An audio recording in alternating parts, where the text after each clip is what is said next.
క్రైస్తవులండి మనం ఈరోజు ఆదికాండం 21 అధ్యాయం ధ్యానం చేసుకుందాం. ఈ అధ్యాయంలో మెయిన్‌గా 7 పాయింట్స్ ఉంటాయండి. మొట్టమొదటిగా చూచినప్పుడు మనకి తండ్రి అయిన దేవుడు వాగ్దానం చేసినట్లుగా అబ్రహాముకు, సారాకు ఒక కుమారుడు కలుగుతాడండి. వారు ఆ కుమారునికి ఇస్సాకు అని పేరు పెట్టడం జరుగుతుంది. అయితే ఎప్పుడైతే సారా ఇస్సాకును కంటుందో తన కొడుకుతో పాటు తన కుమారునితో పాటు దాసి అన్న కుమారుడు హాగరు కుమారుడైన ఇష్మాయేలు ఎదగకూడదని, వారసుడిగా ఉండకూడదని తను ఒక ద్వేషంతోనో ఈర్ష్యతోనో మరి తన భర్త అయిన అబ్రహాంకు చెప్పడం జరుగుతుంది.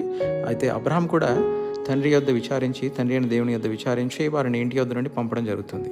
అయితే తండ్రి అయిన దేవుడు మాత్రం వారిని మరొక, వారిని విడవక వారికి తోడుగా ఉండడం జరుగుతుంది. అది మనం లేఖనంలో చూస్తాం.